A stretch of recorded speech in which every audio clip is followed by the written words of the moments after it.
The first month of 2024 went quite fast, to be honest, because I was busy studying all the days and lots of things came up, and therefore I couldn't watch a single film on the big screens. And there it is. Big regret.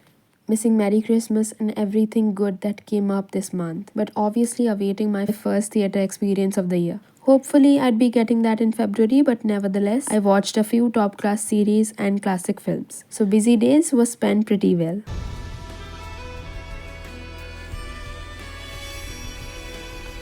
Hello, cinefam, and welcome to this video where I'll be sharing everything I watched in the month of January 2024.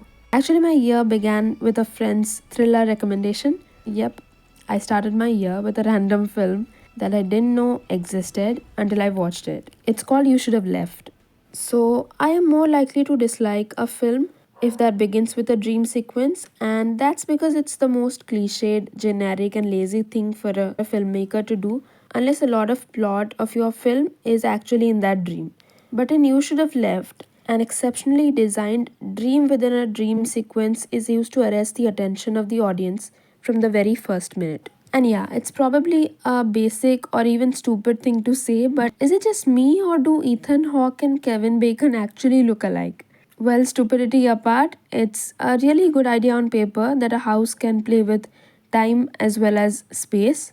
But the execution falters because of the faulty screenplay, and eventually it feels like we're watching the same thing again and again, just passing time. And the ending, it works for me, but honestly, I want to see Amanda so bad in a role where she's actually doing something and not just there for the sake of a feminine presence or being sexualized all the time. Said a lot. Moving to the next. Yeah, it was a Bollywood film. Just wanted to watch something old and found this on YouTube. So, Jurm. It was a good watch, barring the songs. I've never been a fan of 2000s Bollywood songs. Obviously, exceptions exist, which I literally die for, but I think I dislike 70% of them. Lord Bobby was too fine, but Milind Soman, I wonder why we don't see him in more things nowadays. He has a great presence. Well, I didn't like Gul Panak's character, pulling that shitty little vulgar scene. Lara was really good in the last 30 minutes and I liked the film. I don't know, Vikram Bhatt films always made sense to me. Yeah, I'm weird. Third film of this month was Sirf Ek Banda Kafi Hai, and it was a gripping watch. Manoj Bajpayee, he won't let you look anywhere else. He's really given his heart and soul to the very important subject that it presents, and just know that you're going to be watching it in one go. You will. Then came my birthday. Yeah, 21. And what better way for a cinephile to celebrate than watching an impending classic? So I did watch the Godfather trilogy. First part on my birthday, took some time to sink in, and then the masterpiece, and then around the end of the January, the last part. And now that I've watched The Godfather, it's impossible for me to unsee the extreme similarities that Sandeep Vanga's Animal has with it. I mean, most of the plot feels same to me. But yeah, let's come back to The Godfather. It looked strangely modern to me, and I was in sheer disbelief the whole time watching it by the fact that it was made in 1971. But yeah, cinematically, it's important to look at how brilliant the editing of Godfather 2 is. The smooth transition, which projects almost two contradicting situations, that is, Vito's promising rise and Michael's moral downfall and almost devastation. Part 2 felt more tragic in many ways and made me feel a lot of emotions because of the complex narrative. It was switching between two eras, two protagonists with almost completely different backgrounds, but the biggest similarity being that they both became Don Corleone eventually. Vito became a powerful and happier man, but Michael became an unhappy killer. And Mr. Pacino, my god. The way he acts with his eyes is gold. The transition, it was so gradual that it looked damn convincing. He totally changed from the young doe-eyed guy to a ruthless dead-eyed man with secrets and lots of responsibilities. Indeed, everything about the film was masterful. My opinion on Godfather 3 is going to be an unpopular one because much before that I watched the trilogy, one thing that I saw a lot on the internet was that the third film is so bad that it doesn't deserve to be in the same league as its exceptional prequels. And I completely disagree. Mr. Coppola could have gone many ways with it, but he focused on Michael's relationship with those old memorable characters he gave us in the previous films, his redemption arc, and of course the most predominant familial arc where his daughter loves who she quote unquote should not. And son goes on to become an opera singer instead of being a don. That felt and looked great plot to me, and the long shots sometimes worked, sometimes didn't, but it was a befitting climax to the huge spread that were the previous two films. Next up, it was a Bollywood beauty called Three of Us. What more can I say about this that you haven't heard already? I won't spoil it, but it kind of stands in the same league as 96, but except this is darker. In the film, the way Vengurla is portrayed, it's like a quiet watcher and secret keeper of everything our protagonist has gone through. Swanand, Jaideep, Shefali, all of them are immersed in their respective roles, which is a treat to watch, truly. Then I wanted to revisit Abhishek Chaube's debut work Ishqiya before getting into Killer Soup because I love that film. Vidya Balan is so freaking good in this. I mean, what not has she done? She has crazy chemistry with the three main men in the film. She gets played, she plays them all, she makes us emotional. I mean, I like how the film has eventually become a cult classic, but just imagine how successful commercially it would have been had it released now. The dark humor was gold. From starting to the last Iris Out, for me, it was a heartwarming experience. Then obviously I watched Dedeshkia, the sequel. Not disappointed, but it's not as great as the prequel. As a standalone, it works, but Ishkia worked better. I mean, this gets a lot sillier and the eccentricity increased, but who doesn't like it when Madhuri ma'am plays a dancer? No one, right? So, as per plan, I watched Killa Soup next. A bit overlong, I must say, but definitely enjoyable, wacky, and entertaining. The dark comedy works well, but sometimes doesn't, and a major chunk of the comical effect comes from the different language speaking folks associated with the project. Most certainly, Manoj and Konkana were on top of their A game, but among others, Kani Kusruti, Anula Navlekar, and Vaishali Bisht, the Dakni speaking Khansama, stood up to the masterful levels of their brilliant co stars. Just the ending could have been better executed in the otherwise hot, soupy mess the show has been. Then, after this, I wanted to watch something by Sriram Raghavan before watching Merry Christmas, which I sadly could not watch. Anyways, what I did watch is Agent Vinod. It has a nice plot, sexy leads, frantic energy, and is set everywhere in the world. Did I like it? Yes. Was I confused? Yeah. Let me know in the comments, did you not feel the same way? Well, more than enjoyable, the film was tiring. I slept for God knows how many hours after watching this. I brained so hard after all. The next morning, I thought of revisiting one of Meghna Gulzar's finest, Talwar. It's well written and performed, and it's a whodunit in the truest sense of the word. It's gritty, and yes, it was unsettling. And only if we could have Irfan and Tabu again. You know what? If given a choice, as in which is the pair whose films are the only ones I could watch in my lifetime and nothing else, then most certainly would it be these two. Most people ship Shahrukh Kajol, but my ship is forever sailing with these beauties. Next up, I watched Mukkabaz with my papa, and you cannot imagine how much fun we had. It was a very relevant as well as an important film, which is highly entertaining too. Vineet truly gave this role his all. It totally shows in his portrayal.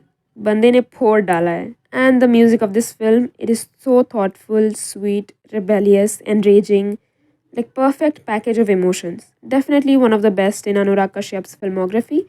And then within a day, I realized I was watching too much Bollywood, so I watched something British. Yes, Atonement. It is so beautiful and tragic at the same time that it literally hurts while talking about it. I do have a lot to say about this film. It needs detailed decoding for the intricacies it presented in each department. But two of my most favorite areas in the film, apart from the lovely cinematography and passionate performances, were one, the 20 minutes it spends on the dreadful horror that was Dunkirk. It's like a film within a film. It was harrowing, truly. And two, the portrayal of youthful passion that it has is just everything. Emotional, elegant, sexy, British, it's perfect. Then it was Irfan Saab's 57th birth anniversary, and I reached another gem of a performance by him, recommended on Twitter. Not much to appreciate in this film that is too predictable, other than the fine performance by Irfan. Truly one in a million kind of an actor. Next was an Odia film after years. This might sound cliched, but it did feel like homecoming. As mature as it looked with its conversational tone and straightforward execution, the love story was equally innocent and reminded me of Laila Majnu. I'm talking about Pushkara, that's streaming for free on the Tarang Plus app since no other OTT would take in Odia films. Yep, completely shut it down. Anyways, director Subhranshu Das has tried to make an authentic film by blending the culture of Puri and the age-old Odia tradition of Pushkara. The climax is deeply etched in my mind and just gave Sabyasachi all the awards already. Yeah. After that, I watched Pepper Chicken on YouTube. The film is a bit slow, but can be a perfect one-time watch thriller. You just have to pay a little attention in the beginning and the end. Otherwise, you may think that your time's been wasted. Here's my short review on Letterboxd, literally the only review of the film here. You can follow me here if you like my taste in movies. This film is definitely underrated. The next up was again something Hindi on YouTube, Shapit. I can't believe I had not watched it till date. You all probably know more about this film than me, but the songs, I cringe so hard to most of the Bollywood songs of this time. But this film was definitely gripping because it was thoughtful. I liked it. So I went on to watch another undiscovered Bollywood film on YouTube, that is Vodka Diaries. I had loved another Hindi film that moves on the similar plot lines like this one, that is Shab. I'd recommend that to you, but this, not so much. My sister literally scolded me that I wasted everyone's time on this, as if I knew it was going to be bad. Things I do for KK. Then God knows what bit me that I went on to watch Rudrama Devi. The tale was definitely good, few scenes were watchable, but God, I can't tell you how terrible a film it was overall. I can't. It's not my taste. So after that I was craving for a romantic film and Hi Nana was on Netflix, so I tuned in. Didn't like it as much as I wanted to. The storyline was relevant and the second act of the film is worth watching. Mrunal and Nani have chemistry with everyone, but they both didn't lit me up with their ting as I had imagined. They were just good, palpable. But nothing can stop me from saying that the film was overdramatic at times, especially the climax. So I was left unsatisfied with my craving, which was fulfilled by SSC Side B. Beautiful, tragic tale. I liked it more than Side A. If you really want to watch something romantic, I'd highly recommend you Sapta Sagarada Chayalo. I promise you will be endlessly teared, but not disappointed at all. And now let's talk about the most talked about show in recent times, that is Succession, which is etched to forever be there in my list of 10 greatest TV shows of all time. So, when I say that Succession is probably the one thing that we currently have in this age that is close to be referred to as Shakespearean, it's because I've been studying Shakespeare and deeply loving his works in so many years, and I feel that really no one does balancing like him. But as a rare exception, Succession does. It balances comedy, tragedy, and drama so well. I wouldn't know what genre does it fit in. Plus the casting, acting, direction, music, just sheer perfection. I mean, what more can I tell you about the show that you haven't heard already? But yeah, I'll just tell you my favorite episodes from the 3 seasons I've gulped down my brain in January. Yes, originally I thought I'd watch it slow, let it absorb and think about it and watch one season per month. But the show had its own plans for me. So I think so far season 1 was the best for me. Well, season 4 could be the best among all.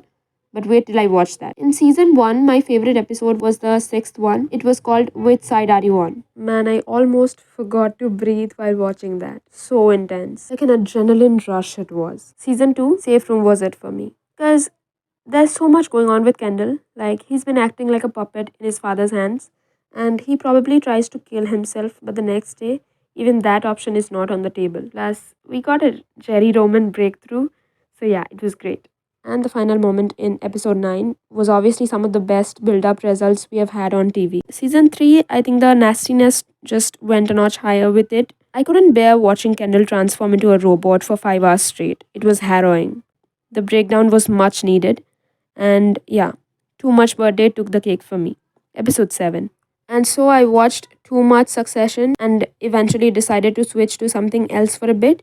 And what better than the Tudors when you are revising the Tudor period in your studies? Was only able to finish the first season in January, which had an unhealthy amount of sex, but in the backdrop of the powerful landscape of England's royalties, that seemed befitting. Jonathan Rhys Myers as young Henry VIII, although otherwise disgusting and moody, almost acting like Joffrey from GOT, but you can't deny that he was charming. It is a very intense portrayal by him. Sam Neill was impressive too, as always. Although historically inaccurate, the show has been a captivating watch, at least till now. And I'll say more about it in the next month. Till then, keep watching good stuff, subscribe if you like the content I make, and thank you for watching, everyone.